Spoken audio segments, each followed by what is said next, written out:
चलिए इस वीडियो में हम बात करेंगे महाराष्ट्र की सियासत की।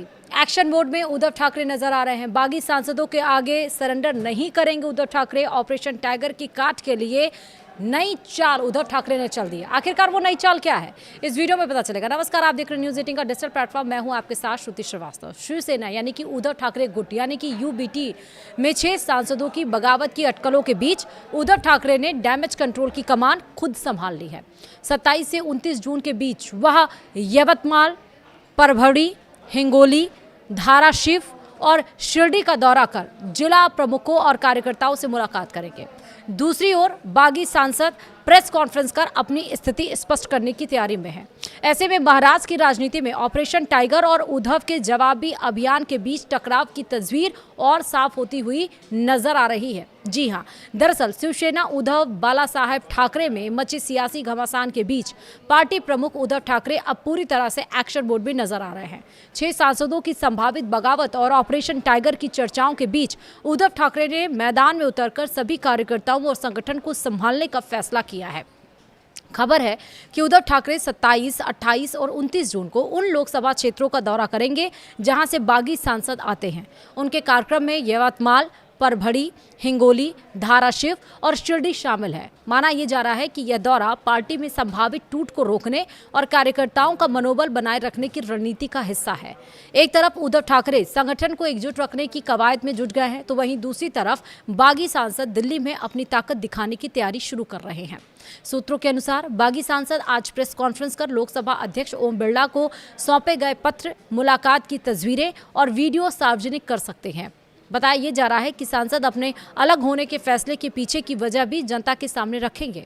उनका दावा है कि पार्टी नेतृत्व मूल विचारधारा से भटक गया है और इसी कारण उन्होंने अलग रास्ता चुना है। इस बीच धाराशिव से शिवसेना यानी कि यूबीटी के सांसद ओम राजे निम्बालकर के बयान सामने आए हैं। ओम राजे ने कहा है कि वह रविवार शाम कार्यकर्ताओं से बात करने के बाद अपनी भूमिका स्पष्ट करेंगे।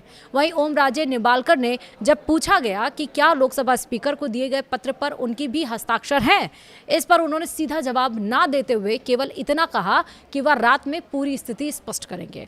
उनके इस जवाब ने राजनीतिक गलियारों में अटकलों को और ज्यादा हवा दे दी। महाराष्ट्र की राजनीति में इन दिनों ऑपरेशन टाइगर सबसे ज्यादा चर्चित शब्द बन गया है। माना यह जा रहा है कि एकनाथ शिंदे खेमे की रणनीति के तहत शिवसेना यानी कि उद्धव ठाकरे वाली शिवसेना के सांसदों को अपने साथ लाने की कोशिश की जा रही है। लोकसभा में शिवसेना यानी कि यूबीटी के कुल 9 सांसद हैं, जिनमें से 6 सांसदों के बागी रुख अपनाने की खबरें हैं। यदि ये सांसद आधिकारिक रूप से अलग होने का ऐलान करते हैं तो यह उद्धव ठाकरे के लिए 2022 की बगावत के बाद दूसरा बड़ा राजनीतिक झटका साबित हो सकता है। उधर शिवसेना यानी कि यूबीटी नेतृत्व भी बागी सांसदों के खिलाफ सख्त रुख अपनाने के संकेत दे चुका है। संसदीय दल की बैठक में अनुपस्थित रहने पर सांसदों को कारण बताओ नोटिस जारी किया गया। पार्टी की कोशिश है कि इन सांसदों के खिलाफ दल बदल कानून के तहत कार्रवाई की जाए। हालांकि बागी सांसद बेहद सावधानी से कदम बढ़ा रहे हैं और अब तक उन्होंने सार्वजनिक मंच पर एकनाथ शिंदे के साथ आने से परहेज किया है ताकि उन पर स्वेच्छा से पार्टी छोड़ने का आरोप न लगे। सूत्रों के मुताबिक उद्धव ठाकरे अपने दौरे के दरमियान जिला प्रमुखों, स्थानीय पदाधिकारियों और कार्यकर्ताओं के साथ अलग अलग बैठक करेंगे। उनका मकसद यह जानना है कि संगठन में असंतोष कितना गहरा है और आगे किसी नई टूट को कैसे रोका जाए। वहीं राजनीतिक विशेषज्ञों का मानना है कि यह दौरा सिर्फ डैमेज कंट्रोल नहीं बल्कि संगठन को यह संदेश देने की कोशिश भी है कि पार्टी नेतृत्व अभी भी सक्रिय है और मुकाबला करने के लिए तैयार है।